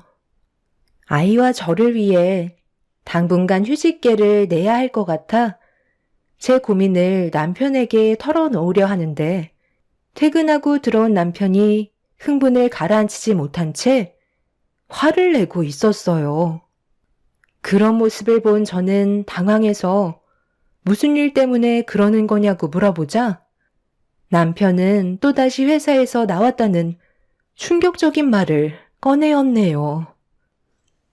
뭐라고? 아니, 다닌 지 얼마나 됐다고 왜 또 퇴사를 하는 건데? 이제 겨우 6개월 지났다고. 웬만하면 그냥 다니지. 꼭 퇴사를 해야만 하는 이유가 있었던 거야? 아니, 사장이 내가 실수한 것도 아닌데 내 탓으로 돌리잖아. 그래서 억울하다고 하니까 잘못을 인정하지 않는다고 갑자기 화를 내는 거야. 정말 어이가 없어서 그냥 퇴사하겠다고 나와버렸어. 내가 뭘 그렇게 잘못했다고 직원들 보는 앞에서 나한테 쪽을 주냐고. 오래간만에 괜찮은 직장에 취직했는데 사장 눈만 아니면 계속 다닐 수 있었지만 어쩌겠어. 다른 일자리 알아봐야지.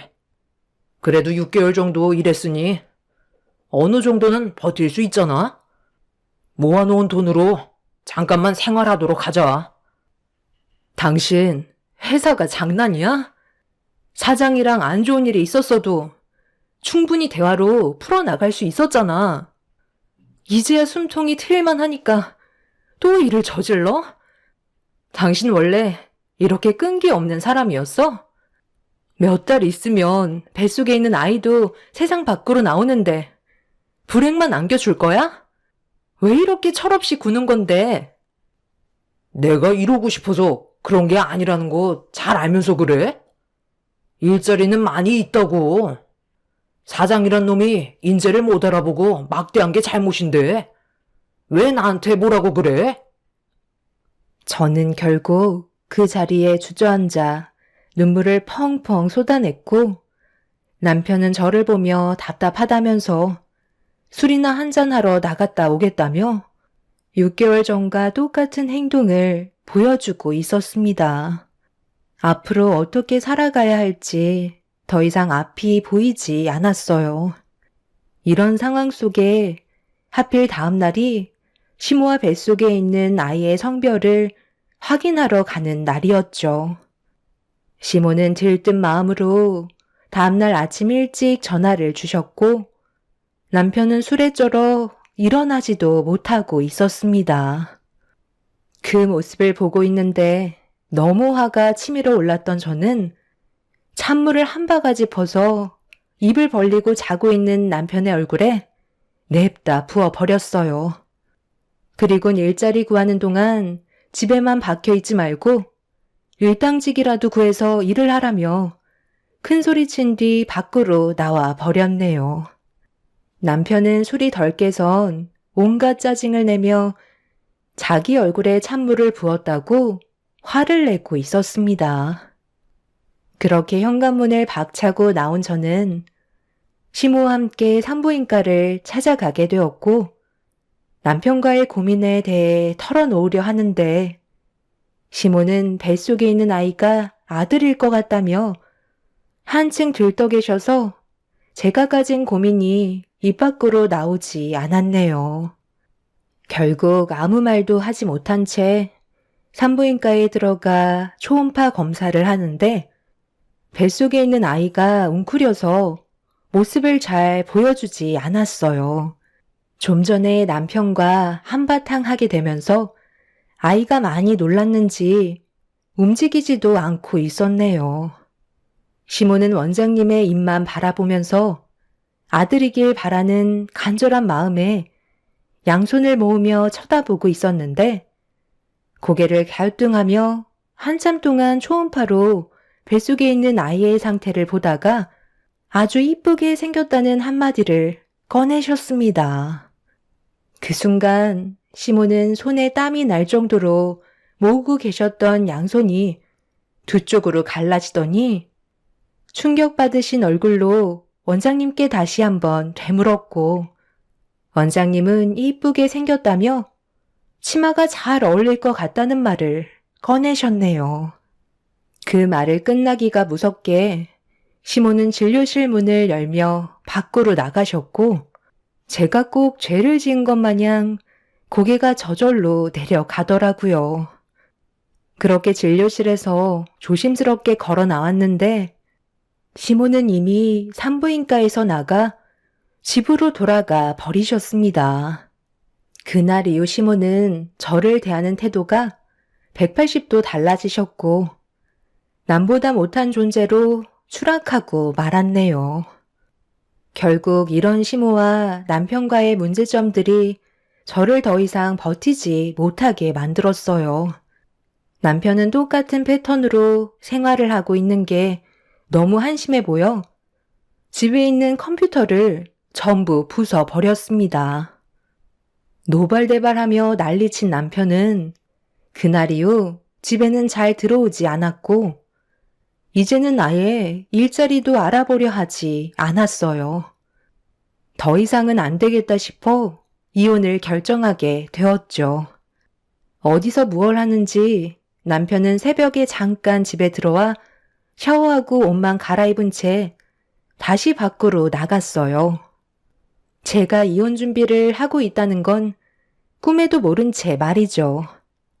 그렇게 하나하나 준비해가며 앞으로 있게 될 일들에 대해 계획을 세우고 있는데 어느 날 변호사 사무실에서 볼일을 마치고 집으로 돌아가려고 밖으로 나오던 도중 카페가 앞에 보이길래 단 게 먹고 싶어 과일 주스 하나 먹으려고 카페 문을 열고 들어갔어요.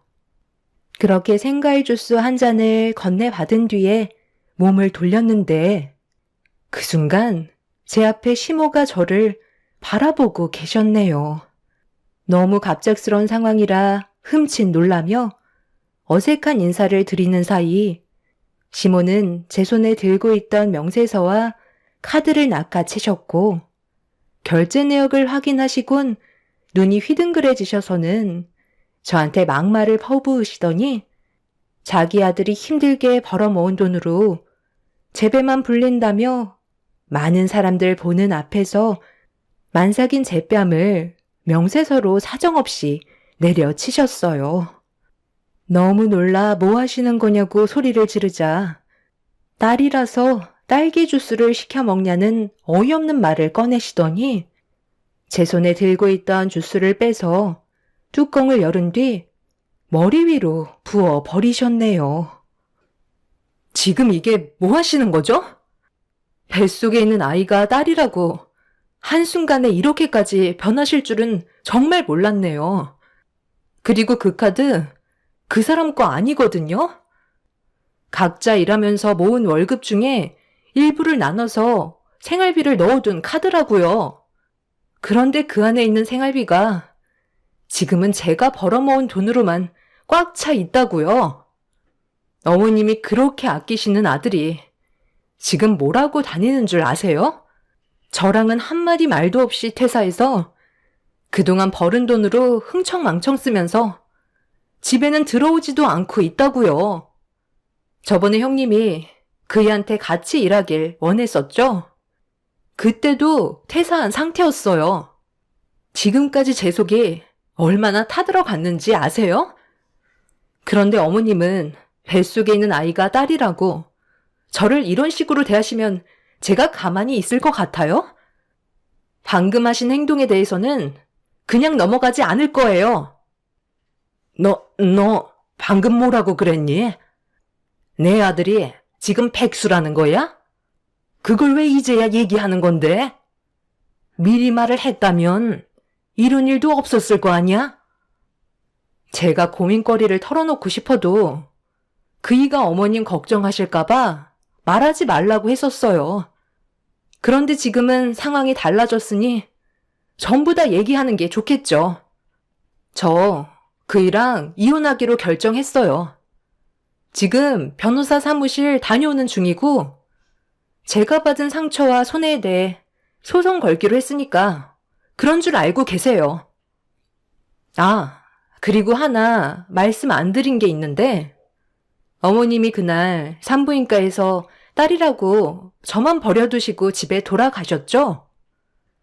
그때 원장님께서 곧바로 나오시더니 뭐라고 하셨는 줄 아세요? 뱃속에 있는 아이가 치마가 아닌 바지를 입어야 할 것 같다며 다시 정정해 주셨어요. 그래서 초음파 검사를 다시 해보니까 뱃속에 있는 아이가 아들이더라고요. 방금 어머님이 하신 행동은 저와 뱃속에 있는 아들한테 씻을 수 없는 상처를 주신 거고 어머님도 법적 처벌은 피해가지 못하실 것 같네요. 사장님, CCTV 좀 확보해 주세요.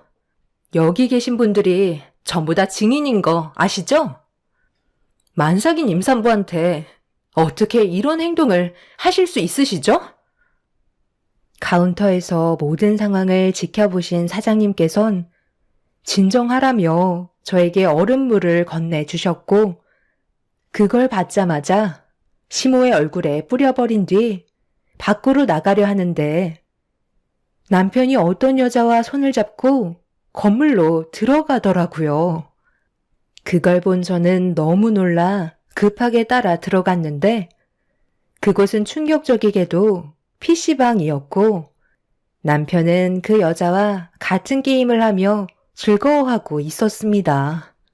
저를 뒤따라온 시모는 자기 아들의 행동에 엄청난 실망을 했는지 남편의 머리끄덩이를 잡고 PC방에서 난리를 치고 말았네요. 남편은 그동안 게임상에서 만난 여자와 현실적으로 만남을 가지고 있던 거였어요. 결국 이런 충격적인 사실들이 전부 밝혀지면서 더 이상 용서받을 수 없는 상황까지 오고야 말았네요. 저는 남편에게 이혼 위자료에 소송을 걸었고 게임상에서 만났다던 여자에게도 상간녀 소송을 진행하게 되었네요. 그리고 임산부인 저를 함부로 대했던 시모에게도 제가 받은 상처에 대한 정신적인 손해배상을 요구하게 되었어요. 시모는 땅을 치며 후회하셨고 뱃속에 있는 아이가 손녀가 아닌 손자라는 사실을 알게 된 이후 다시 돌아와 달라고 애원하셨지만 백수아들 끼고 천년만년 사시라며 뒤도 안 보고 큰 소리친 뒤 인연을 끊게 되었네요. 그날 이후 시모의 집안에는 역풍이 불었고 남편은 자기 인생 알아서 하겠다며 개차반같이 살다가 게임에서 만난 여자와 오토바이를 타고 가다가 큰 사고가 나게 되면서 현재 혼수 상태에 빠졌다고 합니다. 깨어나지 못하는 상황이 되자 시모는 다시 저에게 찾아와 제 목소리를 들어야 그 사람이 일어날 수 있다며 저를 데리고 병원을 가고 싶어 합니다. 부모님께선 절대적으로 반대를 하셨지만 시모는 최근까지 저희 집에 찾아오셔서 부모님께 용서를 구하며 저를 데리고 병원에 함께 가길 원하고 계시네요. 제 목소리를 들으면 분명 눈을 뜰 수 있을 거라고 믿고 있는 것 같아 보였어요. 하지만 부모님께서도 남편과 시모의 행동에 너무 큰 실망을 하셔서 더 이상 얼굴을 마주하지 않으십니다. 비록 제 인생에 삐걱거림이 있었지만 두 번의 불행은 없을 것 같네요. 그 사람의 잘못된 행동이니 그만한 대가를 치른 듯 합니다. 앞으로는 제 삶이 조금이나마 밝아졌으면 좋겠어요. 건강하게 태어난 아들과 함께 남은 인생 열심히 살아가도록 하겠습니다. 제 사연 들어주신 분들 정말 감사합니다. 안녕하세요. 저는 최근에 정말 황당한 일을 겪어서 사연을 신청하게 된 40대 초반 여자입니다. 몇 년 전에 저희 엄마가 생명보험에 가입을 하신 적이 있으셨어요.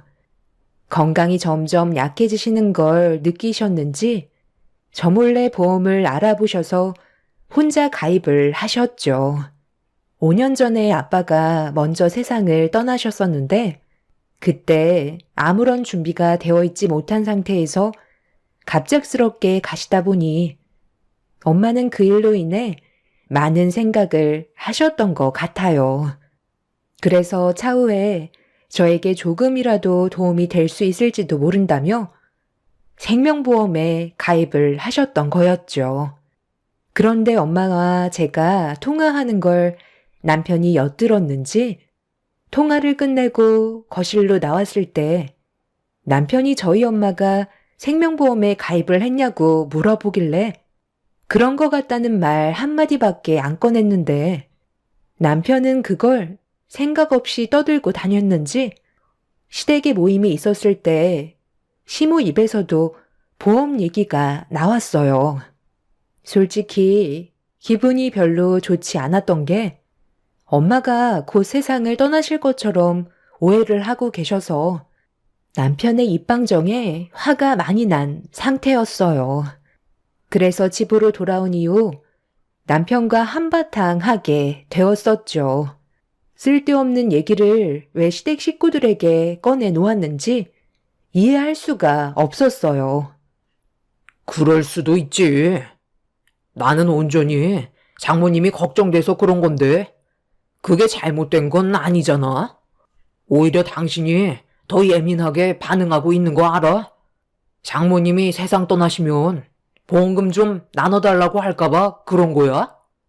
사람 일이 어디서 어떻게 될지 모른다지만 우리 집안이 장모님 보험금에 눈독 들이겠소? 그래도 보험 들었다는 걸 쓸데없이 얘기할 필요는 없는 거였잖아. 사수와 노예가 서로에게 안 좋은 감정을 싹트게 한다는 거 몰라? 아까 어머님이 말씀하시는 거 못 들었어? 보험금 나오면 당장 해외여행부터 알아보신다잖아. 그게 내 앞에서 할 소리야? 우리 엄마 아직까지 몸에 전혀 문제 없으셔.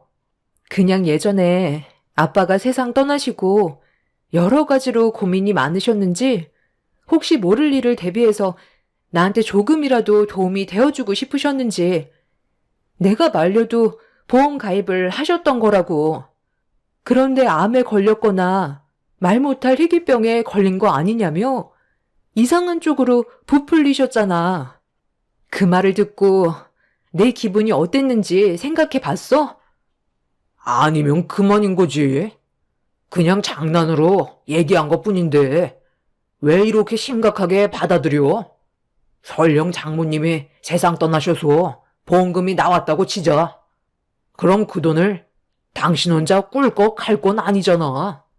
가족들에게 도움이 될 수 있는 쪽으로 사용할 거 아니야? 우리 엄마가 여행 가고 싶다고 하시면 그렇게 해줄 수도 있잖아.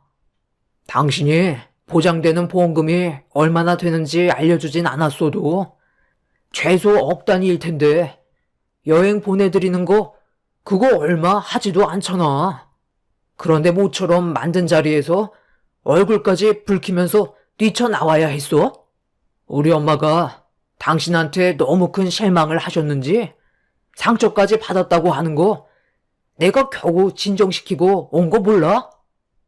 그래서 지금 당신이 잘했다는 거야? 그 입방정만 안 떨었어도 이런 분위기는 만들어지지 않았겠지. 이 모든 게 당신이 자초한 일인데 왜 나한테 뭐라고 그래? 남편의 생각 없는 행동으로 인해 잘은 아니더라도 서로 얼굴 붉히지 않고 지내던 관계가 흔들리게 되었고, 시댁 식구들은 이런 제가 돈 때문에 거리를 두고 예민하게 행동하는 거라는 오해를 하고 있었죠. 제가 아무리 입 아프게 떠들어봤자 시댁 식구들은 제 말을 들으려 하지 않았어요. 서운하게만 생각했고, 저희 엄마가 세상을 떠난 것도 아닌데 시댁 식구들은 벌써부터 앞으로 들어오게 될 보험금을 어떻게 활용할 건지 김칫국부터 마시고 있었습니다. 너무 어이가 없었고 저 혼자 상처를 너무 많이 받아 한동안 거리를 유지하고 있었는데 제가 시댁에 가지 않자 남편이 역으로 시부모님을 저희 집으로 모셔왔어요. 네가 내 전화도 안 받고 우리 집에 올 생각도 안 해서 내가 직접 찾아왔다. 언제까지 이런 관계를 유지할 거야? 아예 얼굴 안 보고 살 생각이었던 거니? 왜 이렇게 나오겠어요? 나중에 장모님 세상 떠나시면 나오는 보험금 혼자 먹으려고 저희랑 미리 관계를 끊어내려는 거잖아요.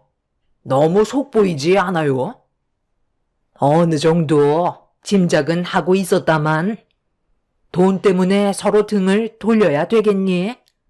오래간만에 얼굴 보는 건데 그래도 웃으면 서로 좋잖아. 계속 그렇게 서 있을 거야? 아무리 돈이 좋다고 해도 가족들까지 등 돌리는 행동은 하면 안 되는 거다.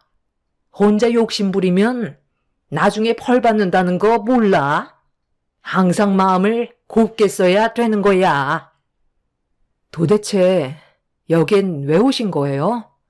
제가 돈 때문에 등을 돌린다고요? 정말 이렇게까지 나오실 줄 몰랐는데 너무들 하시네요. 저희 엄마가 보험 들었다고 해서 바뀌는 건 아무것도 없어요. 그냥 나중을 위해 들어놓은 것 뿐이라고요. 당장 돈이 생기거나 하는 것도 아닌데 꼭 저희 엄마가 하루라도 빨리 세상 떠나길 바라는 것처럼 행동을 하시면 제 마음이 어떻겠어요? 웬만하면 최대한 좋게 넘어가려 했는데 저도 더 이상은 그냥 넘어가지 못할 것 같아요. 당분간 이 사람이랑 떨어져서 지낼게요. 그게 맞는 것 같아요. 막말로 나중에 보험금이 나온다고 해도 그게 어머님 돈도 아닌데 왜 이렇게 깊게 관여하시려는 거예요? 당신 지금 우리 엄마한테 말 다 했어? 최대한 좋게 넘어가려 했는데 정말 안 되겠네. 사람이 이래서 돈 앞에서는 진짜 성격이 나온다고 하더니 당신도 막상 눈앞에 보이는 돈 때문에 막 나가도 된다고 생각하는 거지? 나중에 후회 안 할 자신 있어? 우리 부모님은 최대한 좋게 지내려고 오신 건데 나랑 떨어져서 지내겠다는 말이 나와? 우리가 함께한 8년의 시간보다 보험금이 더 중요하다는 거야? 어떻게 그런 막말을 꺼낼 수 있어? 정말 이대로 나갈 거야? 그만하고 당신도 이제 그냥 오픈하는 게 어때? 생명보험 당신이랑 내 앞으로도 들어져 있잖아. 우리도 자식들한테 도움되려고 들어둔 거 아니었어? 며느리가 상당히 예민해진 것 같으니까 우리도 속 편하게 얘기하자고. 그래야 돈은 싸움이 안 나지. 계속 이런 식으로 서로에게 오해만 쌓이다 보면 문제만 더 커진다고. 아, 그러니까 두 분께서도 생명보험에 가입이 되어 있으셔서 저한테 더 막대하셨던 거네요. 어쩐지 보험 약관에 대해 너무 잘 알고 계셔서 이상하다 생각했는데 저희 엄마보다 일찍 가입하신 거였어요. 그동안 저는 그 사실을 모르고 있었고 이 사람만 알고 있었던 거네요. 우리가 함께한 8년의 시간 동안 나는 당신 가족에 대해 알고 있는 게 많이 없었나 봐. 오히려 잘 됐네. 확실하게 정리를 할 수가 있겠어. 아버님, 어머님도 생명보험에 들었으니 우리 엄마한테 나오는 보험금을 타당하게 요구할 수 있다고 생각하시는 거죠? 사람은 겉과 속이 다르다던데 그 말이 정말 사실이었네요. 저희 부부관계 다시 생각해봐야 할 것 같아요. 이런 일로 우리 관계를 왜 다시 생각해봐? 그동안 당신이 물어보려 하지 않았으니까 알려주지 않았던 것 뿐이야. 물어봤으면 당연히 말을 했겠지.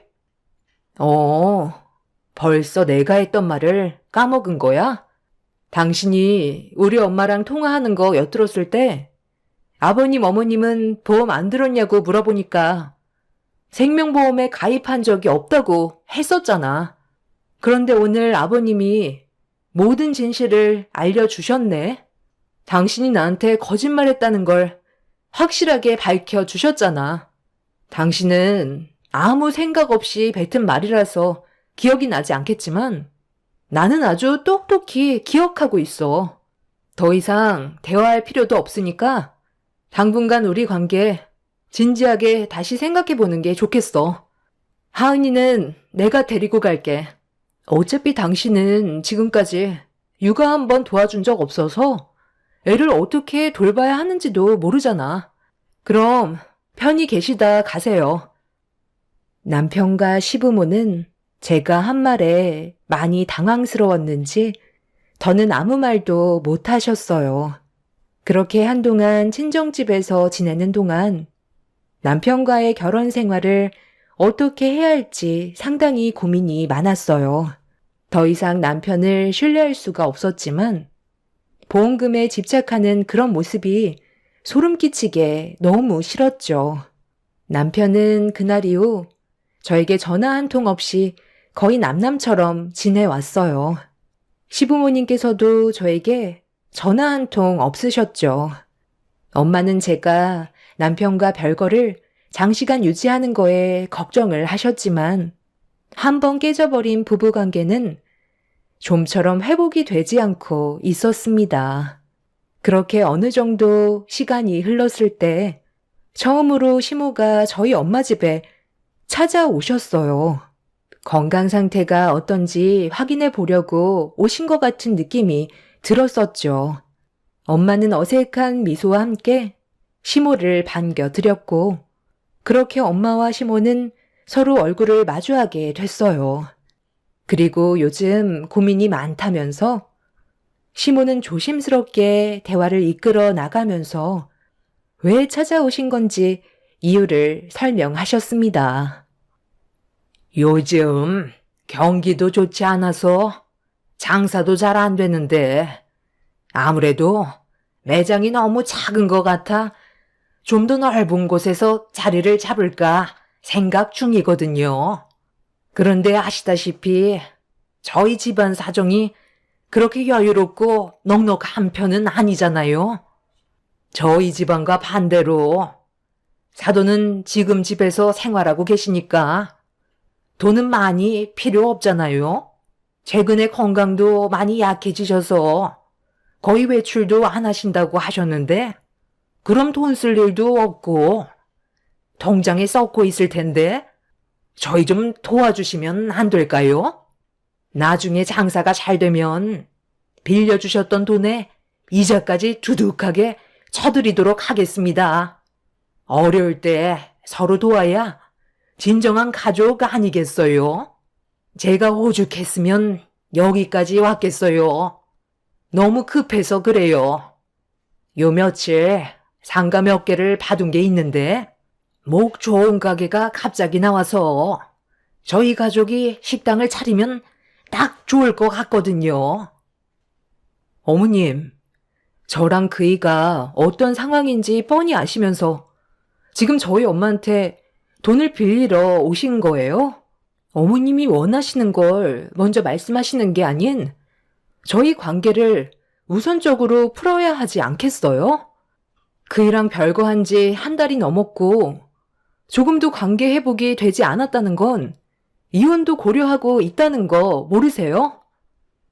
원래 부부싸움은 갈로 물베기라잖아. 살다 보면 서로 성격이 안 맞아 다툴 때도 있는 거지. 그건 시간이 알아서 해결해 줄 문제잖아. 혼자 너무 심각한 거 아니니? 사돈, 지금 어떤 상황인지 뻔히 아시면서 말씀이 지나치신 것 같은데 갑자기 찾아오셔서 돈 얘기부터 하시는 건 예의가 아니라고 봅니다. 제 딸이 상처를 받았다는 건 그만한 이유가 있는 건데 전에 있었던 일에 대해 풀지 않고 대충 넘어가시려는 건 더 큰 문제를 일으키게 되는 거예요. 장서방과 제 딸의 관계 회복이 먼저라고 생각합니다. 그거야 제 아들이 알아서 풀 일 아니겠어요? 제가 여기 온 목적은 지금 많이 급한 관계로 며느리한테 돈을 빌리려고 온 겁니다. 더 이상 대화가 안 될 것 같으니 먼저 일어나겠습니다. 엄마와 저는 할 말을 잃어버려 현관문을 나서는 시모를 바라만 보고 있었습니다. 돈을 빌리려고 왔다면서 앞뒤 생각 없이 행동하시는 태도에 너무 어이가 없었죠. 어차피 저희가 돈을 빌려드릴 생각도 없었기 때문에 시모를 잡지도 않았어요. 그런데 그날 저녁 남편한테 전화가 왔길래 받았는데 통화가 연결이 되자마자 다짜고짜 저에게 화를 내더라고요. 시모가 저희 엄마 집에 갔는데 물 한 잔 내주지도 않고 돈도 빌려주지 않고 내쳤다며 너무 큰 상처를 받아 누워 계신다며 혼자 흥분해서는 막말을 퍼붓고 있었습니다. 저는 더 이상 대화할 필요가 없을 것 같아 아무 말도 하지 않고 전화를 끊어버렸죠. 그런데 잠시 뒤 남편은 화가 머리끝까지 올라왔는지 친정집으로 달려와 현관문을 두드렸고 늦은 저녁 시간이라 문을 열어줬는데 다짜고짜 저를 밀치면서 동네가 떠나갈 정도로 화를 내며 흥분을 가라앉히지 못하고 있었습니다. 본인도 참을 만큼 참았다고 생각했는지 저에게 불만을 털어놓기 시작했어요. 그래서 지금 당신이 잘했다는 거야? 우리 집안에서 장모님 보험금에 대해 얘기 좀 했다고. 상황을 이렇게까지 심각하게 만들어? 우리가 장모님 보험금 다 먹으려고 무슨 일을 저지른 것도 아니고, 만에 하나 나중에 장모님이 세상 떠나시면 그때 그 보험금으로 생활에 필요한 것들을 쓰자고 얘기했던 것뿐인데, 그게 그렇게 잘못된 거야? 당장 가서 당신이 잘못한 거에 대해 용서를 구하지 않으면 나도 더 이상 못 참아. 무슨 말인지 알지? 우리 관계 그냥 끝내는 거라고. 자네 지금 내 딸에게 뭐 하는 짓이야? 나도 전부 다 들어봤는데 자네가 일을 이렇게 크게 만들었으면서 누구 보고 사과하라는 거야? 우선적으로 지금 별거를 하고 있으면 내 딸을 잘 구슬려서 상황을 정리할 생각을 해야지. 장모 앞에서 감히 목소리를 높여?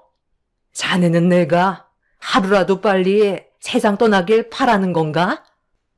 장모님, 그게 아니잖아요. 보험금에 대해 얘기할 수도 있는 거 아닌가요? 그게 잘못된 거예요?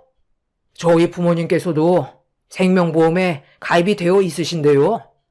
그냥 서로 웃자고 한 말 가지고 이 사람이 너무 예민하게 받아들이고 있는 거라고요. 그렇다고 저희 엄마가 장모님 집에까지 직접 찾아오셨는데 물 한 잔 건네주지 않으시고 남대하듯 단호히 거절하시면 얼마나 마음에 상처를 받으시겠어요. 저희 엄마도 자존심 다 버리고 힘들게 찾아오신 거 아닙니까? 우리와 한마디 상의 없이 무작정 찾아오신 건 예의가 아니시지. 어머님이 왜 오셨는지 당신도 모르는 건 아니잖아. 지금 하시는 식당이 너무 작다고 좀 넓히고 싶은데 돈이 부족하니까 우리 엄마한테 빌리려고 오신 거잖아. 그럼 그 전에 나랑 쌓여있던 안 좋은 감정부터 해결하고 어머님이 원하시는 용건을 말씀하셔야 되는 거 아니야? 아까 어떤 상황이었는지 알아? 오시자마자 다짜고짜 식당 넓혀야 되니까 돈을 달라는 식으로 강요를 하셨다고. 어머님이 우리 엄마한테 돈을 맡겨두신 것도 아닌데 어머님 돈 마냥 행동하시니까 얼마나 당황스러우셨겠어. 우리 엄마는 오신 김에 나랑 있었던 일에 대해 들으셨으니까 상황을 정리해주고 싶어서 그랬던 건데 어머님은 오히려 더 크게 화를 내시면서 조금도 잘못한 거 없다고 문을 박차고 나가셨다고. 그럼 당신도 어떤 일이 있었는지 대충 알게 됐으면 최대한 좋게 풀어갈 생각을 해야지. 오히려 더 악화만 시키고 있잖아. 방금 이혼이라고 그랬지? 나도 한 달 넘게 당신이랑 별거하면서 8년의 시간을 되돌아봤거든? 그런데 항상 당신 위주로만 돌아갔지. 정작 내가 원하는 건 하나도 들어주지 않았더라고. 나도 그동안 말을 안 해서 그렇지. 쌓인 감정들이 얼마나 많았는지 알아? 오늘 확실하게 알 수 있게 됐네. 이혼하자. 제가 오히려 더 강하게 밀어붙이면서 남편이 이혼하자고 했던 말에 확실한 마음을 표현하면서 그만 끝내려고 하자 많이 당황했는지 말을 더듬기 시작했어요. 시간이 지날수록 남편과 시부모의 행동에 상당히 어이가 없었죠. 원래 남편에게는 위로 형이 하나 있는데 저는 한 번도 얼굴을 본 적이 없었지만 어떤 상황이었는지는 대충 듣긴 했는데 아주버님이 결혼을 했을 때 시모가 며느리를 하도 못살게 굴어서 결국 두 손 두 발 들고 인연을 끊었다는 걸 들은 적이 있었어요. 남편도 정확하게 얘기는 안 해줬지만 현재 시모의 태도를 봤을 때는 어느 정도 짐작은 할 수가 있었죠. 결국 저희 가족에게 상처를 줬던 시모는 좋게 풀 생각은 안 하시고 남편에게 저와 이혼을 하라고 부추겼고 끝내 저희 부부는 서류에 도장까지 찍게 되는 일이 생기고 말았습니다. 그런데 남편은 막상 이혼을 하러 가게 되자 고민이 많아졌는지 계속 회피하면서 시간을 끌기 시작했어요. 행동을 봤을 땐 말로만 이혼하자고 큰소리쳤지. 막상 서류에 도장 찍고 서로 부부가 아닌 남남이 되려 하자 이것저것 고민이 많아 보이는 눈치였어요. 법원에 들어가지 않으려는 남편의 모습에 결국 한마디 하게 되었죠. 당신은 항상 그 입이 문제야. 처음부터 조심했으면 이런 일도 없었잖아? 여기까지 와서 이혼 안 하는 것도 웃긴 거야. 당신이 나한테 한 행동을 봐봐. 나도 알아.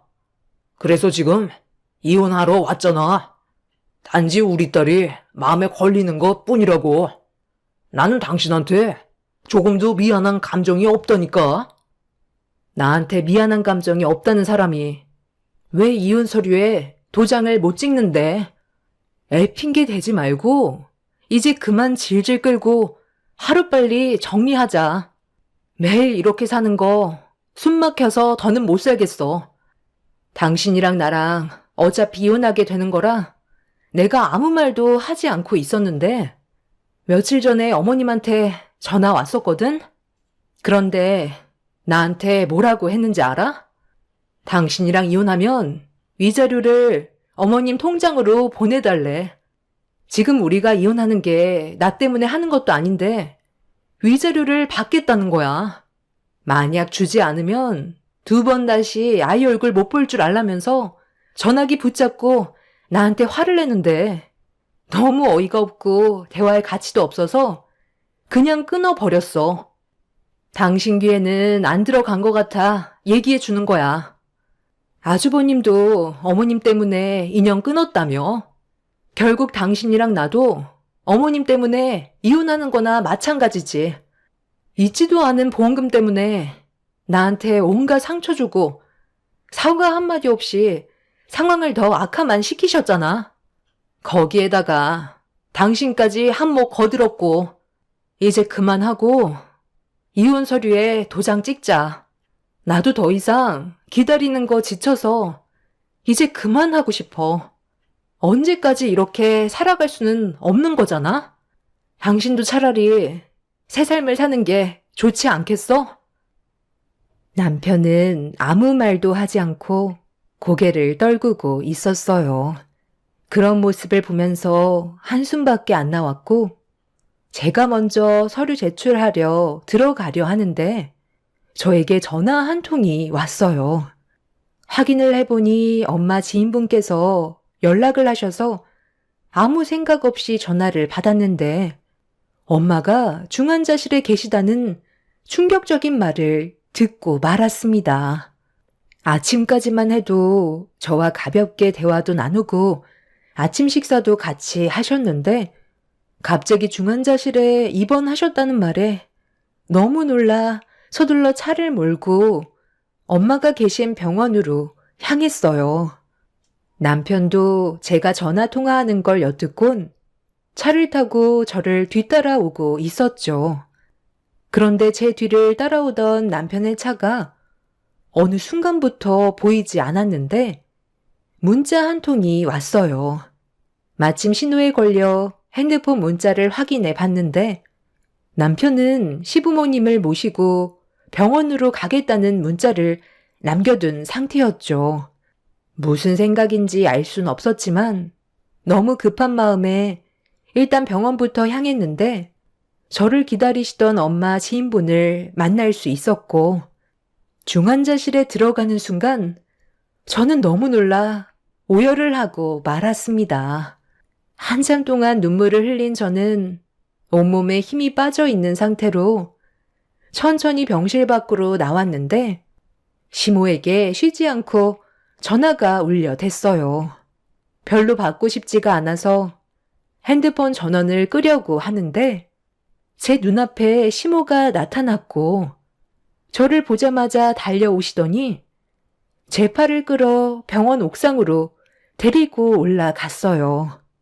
무슨 상황인지 전혀 알지도 못하는 상태에서 무작정 시모에게 끌려간 저는 시모의 팔을 뿌리치면서 뭐 하시는 거냐고 화를 내며 노려봤는데 시모의 한마디에 엄청난 충격을 받았습니다.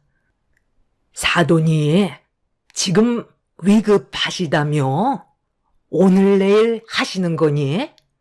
내 아들이 그러는데 상당히 심각한 것 같다고 그러던데 언제 세상 떠나신다니?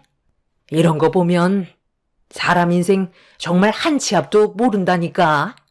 나도 밖으로 돌아다니는 건 최소한으로 해야 될 것 같다. 언제 어디서 세상을 떠나게 될지 모르잖아. 그래서 사돈 보험금은 얼마나 나온다니? 이참에 아주 잘 됐다. 내가 저번에 얘기했지? 목 좋은 가게짜리 파놨다고. 다른 사람 채가기 전에 우리가 먼저 계약하도록 하자. 보험금 지급 날짜가 언제가 될 것 같니? 일단 계약부터 진행할까? 너희 사돈이 누워 계신 병실에 좀 가봐야 되겠다. 언제 숨이 끊어질지 확인해야 나도 준비를 하지. 내 아들 말로는 지금 혼수 상태라는데 웬만하면 일주일 안으로는 세상 떠나시겠지? 단순 사고니 보험금 타는 것도 그게 문제될 것 같진 않던데. 정말 끝까지 이러실 거예요? 어떻게 사람이 그래요? 언제 세상 떠날지 모르는 상황이면 일단 위로부터 해주고 다시 깨어날 수 있게 기도해 주시는 게 우선 아닌가요? 얘 또 시작이네. 어차피 세상 떠나게 되는 거 뭐하러 그런 가식적인 행동을 하니?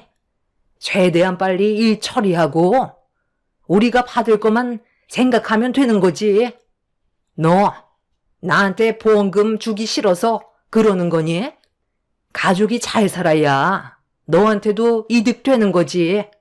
내가 저번에도 말하지 않았어? 돈을 빌려주지 않으면 내 손녀볼 생각하지 말라고. 다시 한번 얘기하지만 이번에 너희 사돈에게 나오는 보험금으로 식당 넓히는데 사용할 거니까 쓸데없는 생각하지 말거라. 더 이상 대화 자체가 안 될 것 같네요. 저는 그만 돌아가 보겠습니다. 그리고 그이랑은 당장 이혼할 거라 더 이상 가족도 아니에요. 더 이상 찾아오지 마세요.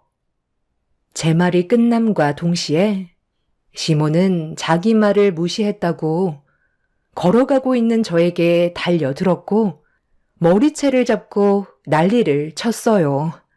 순간적으로 당한 상태라 너무 당황해서 시모에게 대응을 하지 못하고 있었는데 그 순간 누군가 문을 박차며 시모의 이름을 외쳐 부르더니 제가 있는 곳으로 달려오자 시모가 화들짝 놀라면서 제 머리채를 잡고 있던 손을 놓은 뒤 뒷걸음질 치기 시작했어요.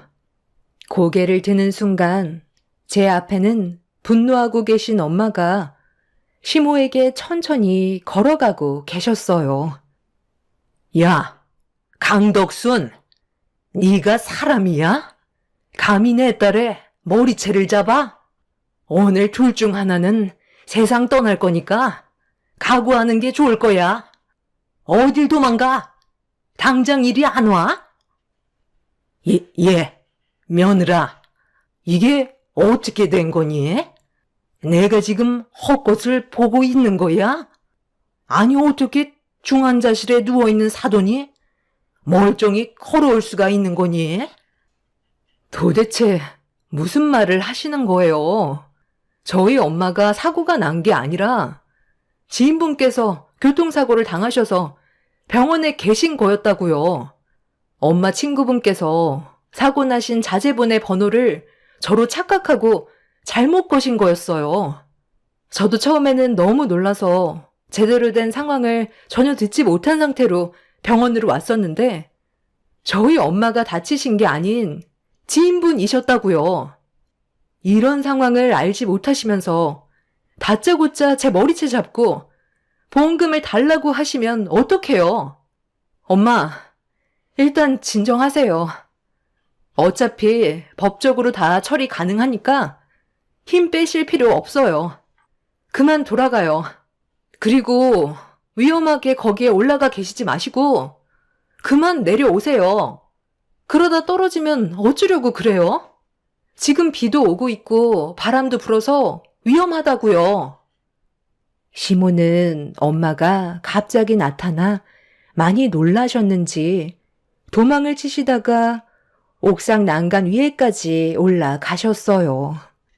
그런데 정신을 차리셨을 땐 이미 다리에 힘이 풀리셨는지 내려오질 못하고 계셨죠. 제가 도와드리려고 하자 시모는 가까이 오지 말라며 건들다가 떨어지기라도 하면 어쩌냐고 온몸을 점점 더 심하게 떨고 계셨습니다. 저는 어떻게 해야 할지 몰라 천천히 내려오시라는 말밖에 할 수가 없었고 엄마도 서둘러 내려오라고 재촉을 하셨어요. 그리고 그 사이 남편과 시부가 옥상으로 올라오셨는데 시모가 난간을 붙잡고 버티고 서 있는 모습을 보고 놀란 시부와 남편은 시모가 14층 높이에서 떨어질까봐 무작정 달려가 시모를 붙잡으려 했는데 그 순간 중심을 잃은 시모가 뒤로 넘어졌고 14층에서 떨어지려는 걸 시부가 붙잡아 버티려 했지만 빗물 때문에 미끄러웠는지 남편과 시부의 손이 떨어지면서 시부모님은 14층에서 추락을 하게 되는 충격적인 일이 벌어지고 말았습니다. 남편은 순식간에 일어난 상황에 주저앉아서는 일어나지 못하고 있었고 저는 14층에서 떨어진 시모와 시부를 보기 위해 난간에 매달려 밑을 바라봤어요.